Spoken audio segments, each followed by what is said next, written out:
तो भाई लोग एक बार फिर से स्वागत है आप सबका मेरे चैनल पे। और आज हम बात करने वाले हैं लुक किस्म के चैप्टर नंबर 105 के बारे में। और यार अगर आपने अब तक चैनल को सब्सक्राइब नहीं करा है तो जल्दी से सब्सक्राइब कर लो और बेल आइकन को भी प्रेस कर देना ताकि आगे आने वाली वीडियोस आप मिस ना कर सको। तो आज की वीडियो की शुरुआत में हम देखते हैं जो आरू का मैनेजर होता है जब वो डैनियल के थप्पड़ मारने वाला होता है तभी जो हमारा वास्को होता है वो बीच में आके जो आरू का मैनेजर होता है उसका हाथ पकड़ लेता है। तभी इसके बाद जो कंपनी का सीईओ होता है वो कहता है हे तुम लोग यहाँ पे क्या कर रहे हो। लेकिन तभी जो आरू होती है वो कंपनी के सीईओ को कहती है जो वो कर रहे हैं उनको वो करने दो, ये देखने में मजा आएगा। जिनने इस बंदे को मेरा मैनेजर रखा हुआ है, चलो देखते हैं ये कितना ज्यादा भरोसेमंद है, ये क्या कर सकता है। और यार अभी हम देखते हैं जो वास्को होता है उसने आरू के मैनेजर का हाथ पकड़ा हुआ होता है। तो जो आरू का मैनेजर होता है वो अपने मन में सोच रहा होता है आखिर ये है कौन।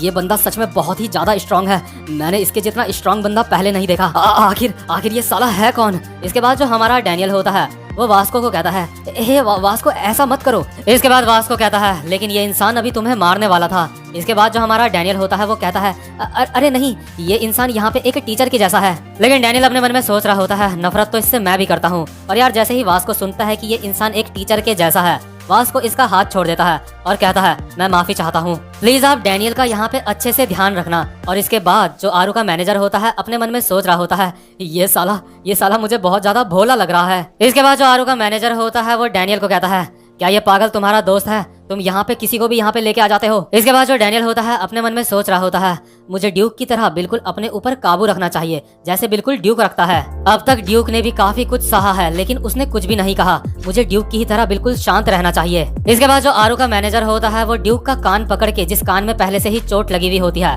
वो कहता है क्या तू चाहता है कि मैं इस सुअर की तरह तेरा भी कान छेद दूं जैसे मैंने इस सुअर का छेदा था। तो यार जो ड्यूक होता है ना उसके कान से खून निकल रहा होता है और ये देख के जो हमारा डैनियल होता है उसको काफी ज्यादा गुस्सा आ जाता है और वो अपने मन में सोच रहा होता है गुस्से में इस साले ने ड्यूक का कान फिर से पकड़ लिया, मुझसे अब और सब्र नहीं होता। और यार जैसे ही हमारा डैनियल कुछ बोलता तभी हम देखते हैं साइड में वास्को को, जिसका एक अलग ही ऑरा महसूस हो रहा होता है। वो इस वक्त बहुत ही ज्यादा गुस्से में होता है और वो कहता है तुमने ये ड्यूक के साथ जबरदस्ती करा है। और यार जो आरू का मैनेजर होता है ना उसने अभी भी ड्यूक का कान पकड़ा हुआ होता है और वो कहता है अगर तुम यहाँ पे गलती करोगे तो तुम्हें सजा तो मिलेगी ही। इसके कान जो मैंने छेदे हैं सच में काफी ज्यादा कूल लग रहे हैं मैंने इसके साथ कुछ भी गलत नहीं करा है। लेकिन यार जैसा कि आप जानते होंगे जो हमारा वास्को होता है बचपन में उसको कितना ज्यादा परेशान करा गया होता है, उसके पूरे शरीर में पेन से निशान बना दिए होते हैं घोट घोट के, तो इसलिए वास्को को वही सब कुछ याद आ रहा होता है। लेकिन इसके बाद जो आरू का मैनेजर होता है वो डैनियल को कहता है और तू डैनियल पार्क तू अभी मुझे क्या कह रहा था। लेकिन तभी हम देखते हैं जो हमारा वास्को होता है वो इस बंदे के फेस पे एक बड़ा ही खतरनाक सा मुक्का मारता है जिस वजह से इसका एक दांत भी उड़ता हुआ जा रहा होता है और ये बंदा खुद भी बहुत ही दूर जाके उड़ता है। और ये देख के अगल बगल के जितने भी स्टूडेंट्स होते हैं, इस कंपनी का सीईओ आरू, जितने भी लोग होते हैं सबके सब बहुत ही ज्यादा हैरान हो जाते हैं। और जो आरू का मैनेजर होता है वो जमीन में गिरा हुआ होता है और चिल्ला रहा होता है मेरा जबड़ा। लेकिन तभी हम देखते हैं जो वास्को होता है वो इसके ऊपर चढ़ जाता है और एक और मुक्का मारने के लिए बिल्कुल तैयार होता है। वास्को कहता है तूने जबरदस्ती ड्यूक को दर्द दिया। इसके बाद जो हमारा वास्को होता है वो एक और मुक्का मारता है, लेकिन वो इसके चेहरे पे मुक्का नहीं मारता बल्कि बगल की जमीन में मुक्का मारता है। और यार जमीन में लिटरली क्रैक आ जाते हैं, मतलब कि अगर ये मुक्का इसके फेस में पड़ता ना तो शायद इस मुक्के से ये मर सकता था। इसके बाद वास्को कहता है इस दिन को अपनी जिंदगी में तू कभी भी मत भूलियो। और यार जो हमारा डैनियल होता है ना इसके बाद उसकी पीछे से वॉइस ओवर आती है।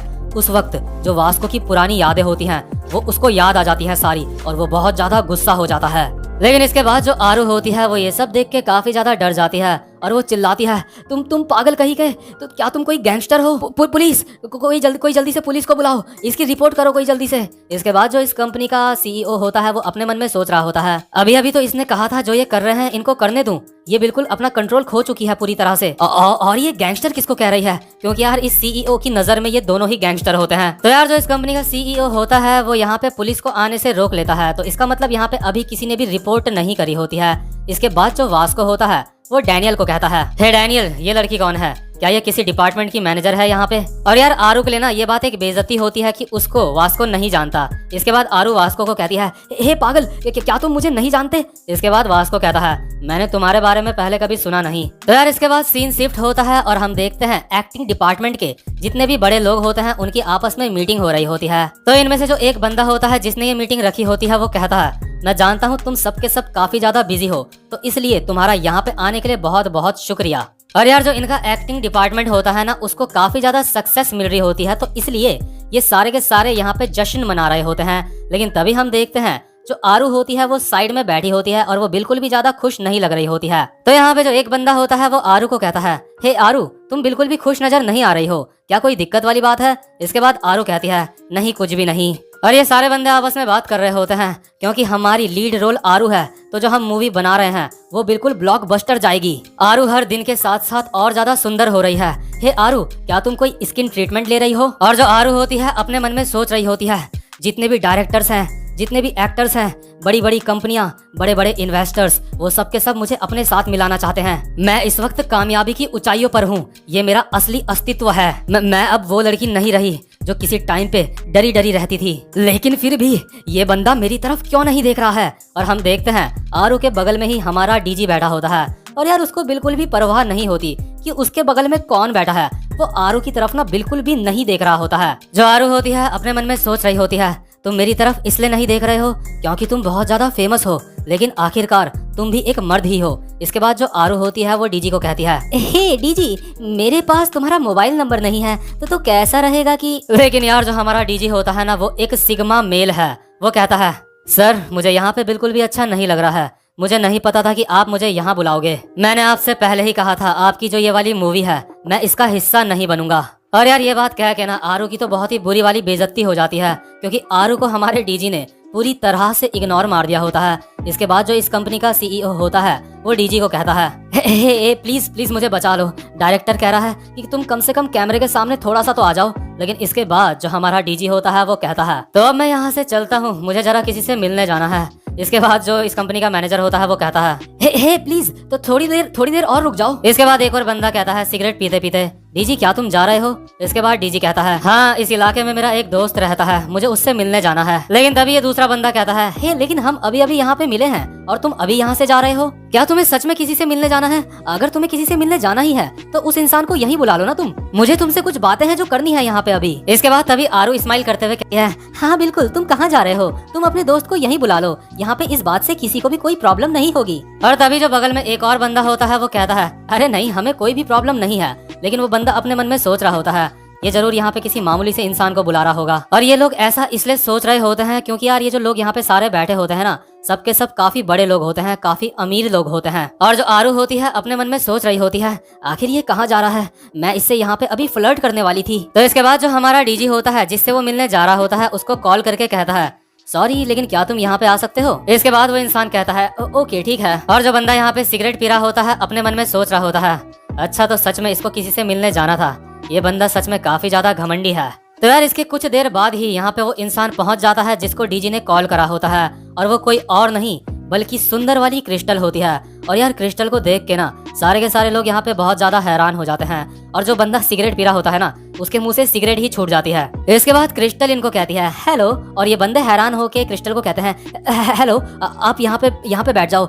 हे डीजी ये कौन है? और यार जो आरू होती है वो क्रिस्टल को देख के अंदर से जल रही होती है और अपने मन में सोच रही होती है, आखिर ये है कौन, ये अचानक से यहाँ पे कहाँ से टपक पड़ी? डीजी मुझे यकीन नहीं होता तुम्हें इस टाइप की लड़कियां पसंद है जो नकली प्लास्टिक सर्जरी करा के इतनी ज्यादा सुंदर बन जाती हैं। इस कुतिया ने अपने चेहरे पे प्लास्टिक सर्जरी अच्छे से करवा रखी है। तभी जो कंपनी का सीईओ होता है वो क्रिस्टल को कहता है, हे क्रिस्टल आखिर तुम करती क्या हो? कैसा रहेगा कि तुम हमारे साथ मिलकर काम करो, लेकिन शायद तुम पहले से ही किसी एजेंसी में काम करती होंगी, है ना? और यार क्योंकि अभी सारे के सारे लोग क्रिस्टल को बहुत ज्यादा वैल्यू दे रहे होते हैं इसलिए जो आरू होती है ना उसको इस बात से भी बहुत ज्यादा जलन हो रही होती है। वो अपने मन में सोच रही होती है, ये सीईओ सच में एक पागल है, ये मेरे सामने ऐसे बिहेव कर रहा है इस लड़की को देख के, बल्कि मैं यहाँ की मेन रोल हूँ, मैं यहाँ की मेन लीड हूँ। तभी इसके बाद दूसरा बंदा क्रिस्टल को कहता है, क्या तुम हमारी मूवी में काम करोगी? हम तुम्हें लड़की का मेन रोल देंगे। और यार ये बात भी बिल्कुल वो आरू के सामने ही कह रहा होता है और अभी जो आरू होती है बल्कि मेन रोल उसी का होता है।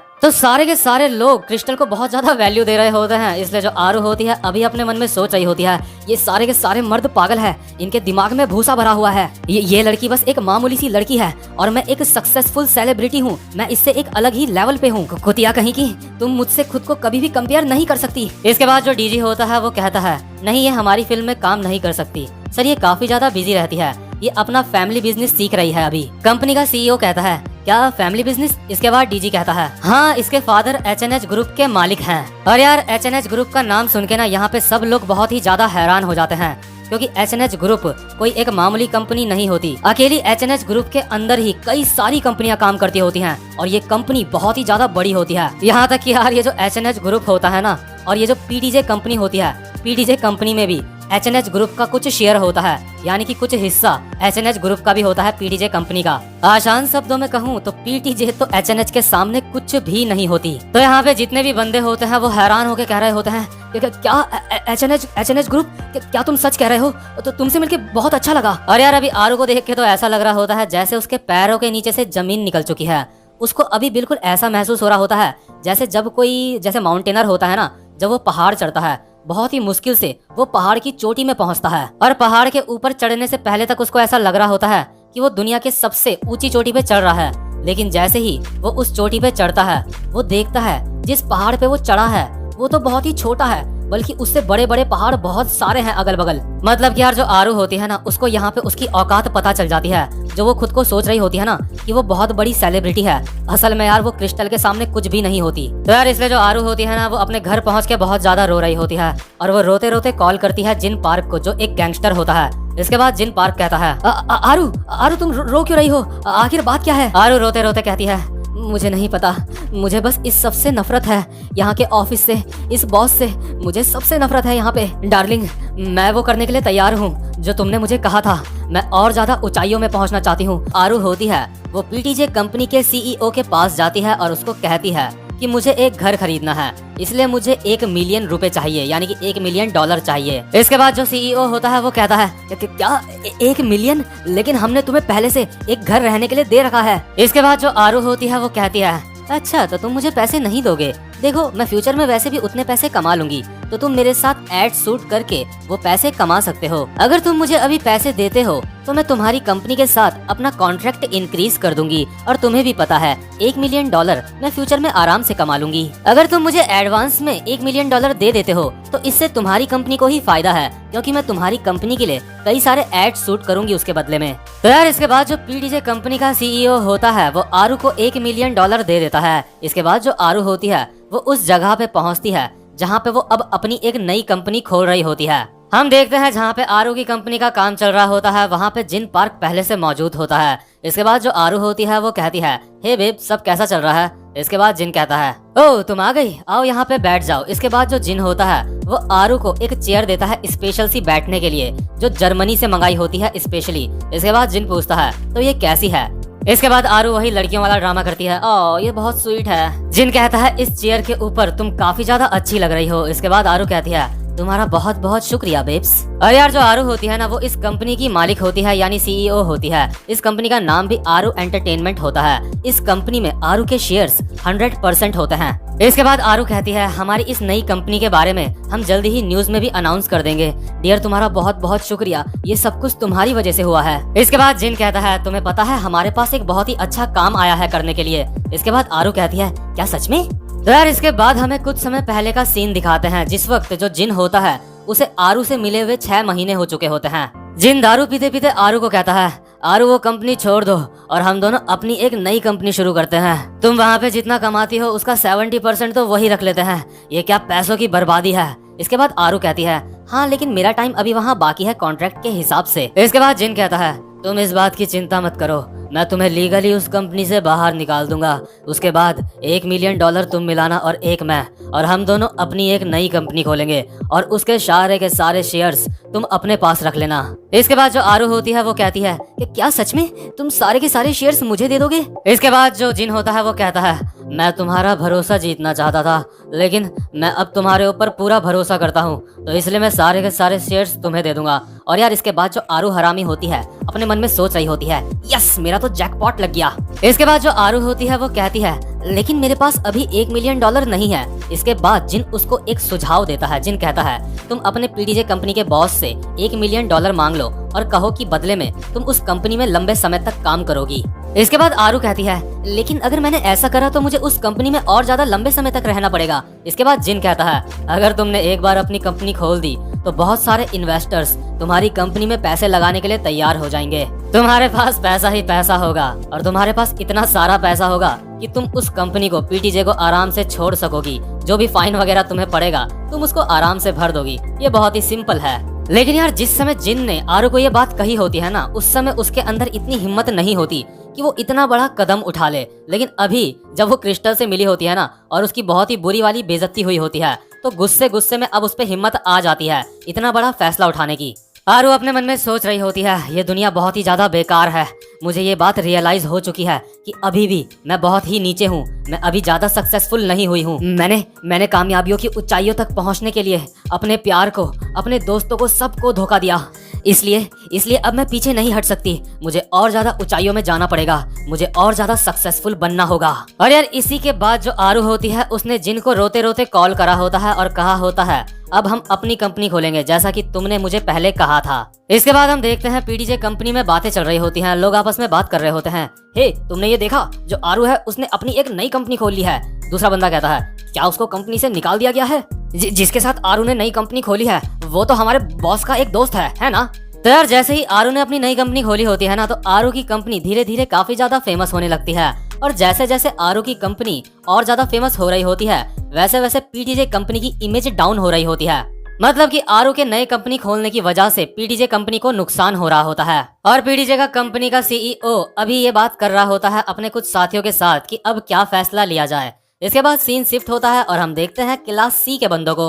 ओलिवर बाकियों को कहता है क्या तुमने सुना आरू के बारे में न्यूज? आरू के नई कंपनी खोलने की वजह से यहाँ ऑफिस का माहौल बहुत ही बेकार हो रखा है। लेकिन खैर जो भी हो हमें अपनी प्रैक्टिस नहीं छोड़नी चाहिए। और यार हम देखते हैं क्लास सी के बंदों के साथ हमारा वास्को भी होता है। तो जो हमारा डैनियल होता है अपने मन में सोच रहा होता है आजकल वास्को यहाँ रोज मेरे साथ क्यों आ जाता है। इसके बाद सीन शिफ्ट होता है और हम देखते हैं डीजी को जो क्रिस्टल से अभी बात कर रहा होता है। डीजी कहता है आरू और कुछ स्पॉन्सर्स ने मिलके एक कंपनी खोली है। इस वजह से जो पीडीजे कंपनी में मेरे शेयर्स थे वो भी काफी ज्यादा गिर चुके हैं और इससे मेरी खुद की इमेज में भी काफी ज्यादा असर पड़ रहा है। इसके बाद क्रिस्टल कहती है क्या तुम्हारा मतलब उसी आरू से है जिससे मैं मिली थी? क्या उसको स्पॉन्सर्स मिल गए? और यार जिसको स्पॉन्सर्स मतलब नहीं पता तो मैं बता देता हूँ, जो आपकी कंपनी में पैसा लगाते हैं, जो आपको पैसे देते हैं। और आरू का जो स्पॉन्सर होता है वो और कोई नहीं बल्कि जिन पार्क होता है। इसके बाद हम देखते हैं यहीं बगल में डीजी के हमारा गन भी होता है। इसके बाद गन कहता है जिन पार्क वो एक बहुत ही पावरफुल लुटेरा है। इस दुनिया में उसकी अच्छी खासी पहचान है। और यार क्योंकि पीडीजे कंपनी में हमारे डीजी के भी शेयर्स होते हैं इसलिए डीजी कहता है क्योंकि बात अब मेरी कंपनी में आ गई है इसलिए मुझे इस सिचुएशन से निकलने के लिए कुछ करना पड़ेगा। और गन और क्रिस्टल हैरान हो जाते हैं कि आखिर डीजी करेगा क्या। तो यार इसके बाद सीन शिफ्ट होता है और हमें दिखाई जाती है आरू की कंपनी जहाँ पे अभी शूट की तैयारी चल रही होती है। इसके बाद जो जिन पार्क होता है वो आरू को कहता है आरू तुम सच में काफी ज्यादा अच्छी लग रही हो। इसके बाद आरू कहती है अभी हमारी कंपनी का पहला शूट है इसलिए मुझे तैयारी करनी होगी कुछ। इसके बाद जिन पार्क कहता है आज हमारी हेल्प करने के लिए यहाँ पे जितने भी लोग और स्टाफ आए हैं जो मेरे दोस्त हैं उनको हाय कहो। आरू कहती है वो तुम्हारे काफी सारे कनेक्शंस हैं। इसके बाद जो जिन होता है वो कहता है हाँ बिल्कुल क्योंकि मैं इस कंपनी का मैनेजर जो हूँ। इसके बाद हम देखते हैं जिन पार्क के सामने 2-3 बंदे सर झुकाए खड़े हुए होते हैं और जिन उनको कह रहा होता है आज के दिन तुम्हें बहुत ही ज्यादा मेहनत करनी है। और यार जो आरू होती है उसको अंदर ही अंदर काफी ज्यादा जोश आ रहा होता है। वो अपने मन में सोच रही होती है अब मैं कामयाबियों की ऊंचाइयों तक पहुंच जाऊंगी। इसके बाद एक बंदा होता है वो आरू के पास आता है और आरू को कहता है हेलो आरू, मैं यहाँ पे डायरेक्टर हूँ और मैं जिन का एक दोस्त हूँ। आरू कहती है ओ हेलो सर। इसके बाद ये बंदा कहता है मैं आज के शूट को बहुत ही जल्दी खत्म कर दूंगा। मैं इस चीज में बहुत ही अच्छा हूँ, मुझे इस चीज में महारत हासिल है। तो क्या अब हम अपना शूट शुरू करें? इसके बाद जो आरू होती है वो कहती है हाँ बिल्कुल। और अपने मन में सोच रही होती है यहाँ पे मेरा कोई स्टाइलिस्ट भी नहीं है और कोई मेकअप आर्टिस्ट भी नहीं है, बिना इनके ही हम शूट शुरू कर देंगे।